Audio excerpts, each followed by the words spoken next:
Sorry, you told me to leave you alone, by user Squirrel Master 75. When I was around 15 or 16, a friend and I went to the local mall on the weekend to hang out and hit the arcade. After a bit we decided to get a drink at the food court.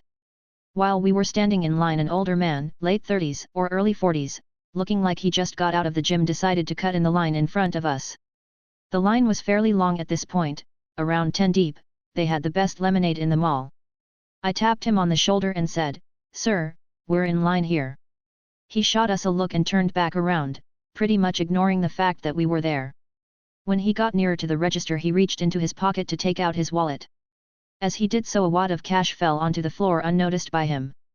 As rude as he was, I was raised to be courteous and respectful. I picked up the cash and said, "Excuse me, sir." At which point he replied, without even turning to look at me, "Shut up and leave me the fuck alone." I turned back to look at the older gentleman behind us, who just smiled and shrugged. So I placed the cash in my pocket. When it was time for him to pay, he opened his wallet to discover that there was no cash in it. He quickly turned and scanned the floor. When he didn't find the money, he asked us if we'd seen him drop it. My friend said, "Can't help you. We were told to shut up and leave you the fuck alone." He was a bit spicy, he ranted, but in the end he walked away without his money. Turned out there was $147 in there, a nice haul for a broke kid in the early 90s. Another time, when I was just a little older, I had gone to Wally World. I purchased something fairly inexpensive and paid the cashier. She handed me back around $87 in change. I said, "Ma'am, I think you gave me the wrong change." She looked at it and told me that she had it right. I responded, "But ma'am." She cut me off, spitting mad, and went into a rant about how she was very good at math. I let her finish and simply said, "Okay, sorry to bother you, ma'am." I then took my leave. I wonder how she felt about her math skills when she counted her drawer after her shift. What I was trying to tell her was that I had paid with a 20, not a Benjamin. Karma is a bitch, and so was she, by user Plexidiferous. Cross posted elsewhere. It being Christmas time reminded me of story from quite a few years ago, from when I was a bartender in a corporate-style cookie-cutter restaurant. I mostly worked nights, but had one regular mid-shift on Fridays. We were always super busy at the bar for lunch on Fridays, and usually had quite a few of the mall workers coming in to eat then head back to work. Nearly every Friday the same smug, borderline rude lady came in for lunch. Every time she paid exact change. Zero tip. Maybe half the time she would complain over some minor inconvenience, and more than a few times got a comped meal. The more I had to wait on her, the more indignant and pissed I got. So around Christmas time I was out and about in the mall buying for family and friends.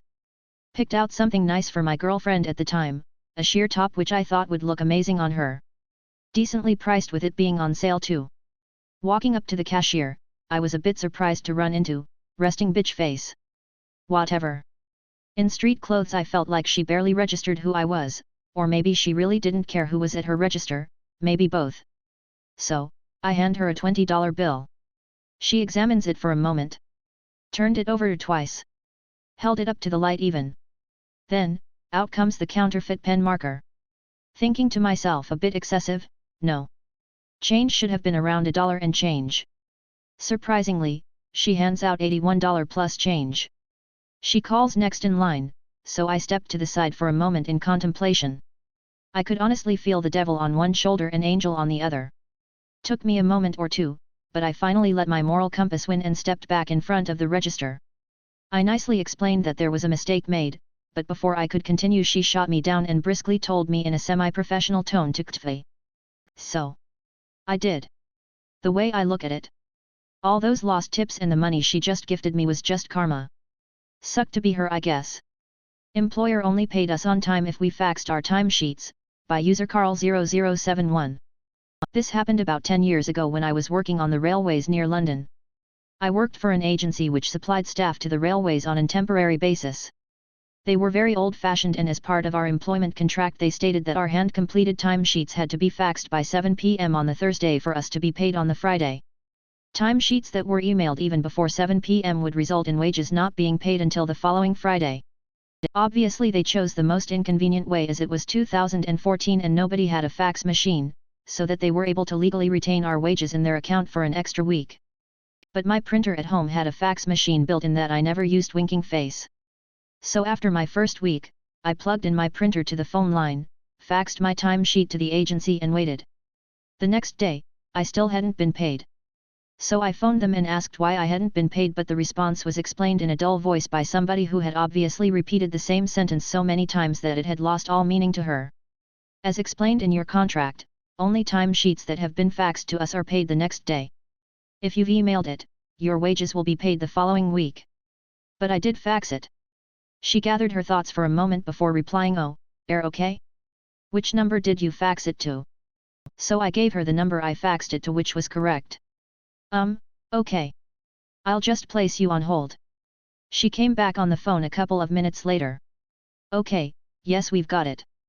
Sorry, I can't remember the last time somebody actually faxed their timesheet to us. I'll get that paid now." As you can imagine, I told my colleagues the following day, and from then on, they all gave their timesheets to me to fax when I got home, so they got paid on time. At the time I wondered if they'd drop the silly fax vs email rule, but it continued, and so every week I'd fax in half a dozen timesheets to them. Act like a jerk? Pay the stupid tax, by user resident device 2814. Way back in the late 1900s, during some of my high school years, I worked at a location of the restaurant chain prophesized in Demolition Man to one day be the victor of the fast food wars, along with several other buddies from school. In those days, one could purchase a taco, in hard or soft shell form, for 79 cents. It was the same then as it is now. Shell, meat, lettuce, cheese. If you wanted the supreme version, which added tomatoes and sour cream, it cost 99 cents. If you wanted to add sour cream to any menu item, it was a 25-cent upcharge. Many people would come in and order a taco with sour cream added. And generally, we would repeat it back as a taco supreme no tomatoes, knowing that ringing it up this way saved the person 5 cents, shocking life hack most people don't know. If anyone asked, we'd explain why we rung it up that way, and most folks were cool about it. But sometimes, and sadly more frequently than one would hope for, you'd have the jerks who just couldn't comprehend things like logic.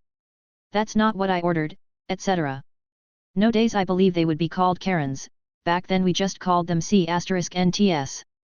When we encountered those people, it wasn't worth my barely minimum wage time to try and explain things like economics or basic math to people way above my pay grade. So we'd just say, "Sorry about that, I'll correct it," and ring it up exactly how they ordered. Widely known as the stupid tax. Yeah, it's entirely petty and mostly insignificant when it was only 5 cents per taco. But we were teenagers working part-time at Taco Bell. What do you expect? You want me to get the attention of your husband's CO? It's your funeral, by user a quiet borderline. So over the past few days, I've become friends with a retired Army officer that I'll call Belle. She's been delighting me with stories of her service, and she shared this wonderful story that I think you all will enjoy. Names and some details have been changed to protect the innocent. Belle was a young second LT at her first posting. As she put it, "My college diploma hadn't even arrived in the mail and I was scared as hell." Fortunately, she got on the NCO's good side and settled in pretty nicely. One afternoon, she was at work when in storms an officer's wife, looking like she was in the mood to cause hell.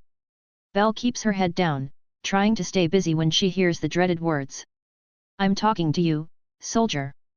Belle looked up and saw the woman, let's call her Karen because why not, standing in front of her. "Can I help you, ma'am?" Belle asked.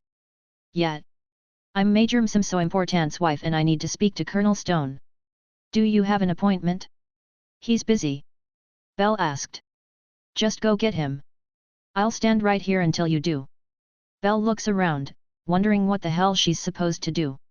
She didn't want to risk her job because Colonel Stone was known around the base for having a fierce temper. "I'll have you knocked back down to private if you don't do as I say," Karen shouts. "Now move." Wanting to get away, Belle got up and walked towards the Colonel's office, intending to get away for a long enough coffee break that Karen will forget. When she looked back, she sees Karen is watching her like a hawk, so there goes that plan. Colonel Stone's door is closed and Belle knocks on the door. "Yes." Colonel Stone barked. "Sir. It's Second LT Belle Smith," she said. "Come in." Belle opens the door, does the customary salute, and he immediately notices how nervous she is. "What is it?" Major McKim's so important's wife is here and she wants to speak to you. Belle said, her voice squeaking. Does she have an appointment? She just said to go get you and she wouldn't leave until you saw her. I see. Did she threaten to knock you down to private? She did. Colonel Stone nodded and then said in a voice that scared Belle. Send her in. Belle salutes and then goes back to Karen. Karen looks absolutely smug. He'll see you now. Belle said. See? Now that wasn't so hard, was it? Karen said, strolling over to the colonel's office. It's at this point that a first sergeant named Sanders comes in. He just sits down and as the office door closes, he counts down in a low voice 3, 2, 1. What the hell were you thinking? Colonel Stone shouted. For a good 5 minutes, he proceeded to tear Karen a new butthole, telling her that she isn't permitted to wear her husband's rank and that if she tries pulling anything like that ever again, her husband will be busted down to private faster than he could sneeze. Karen left the office like a bat out of hell, white as a sheet and quaking. Belle never saw her again, but she and the major got divorced shortly afterwards. According to Belle, he realized what a liability she'd be to his career.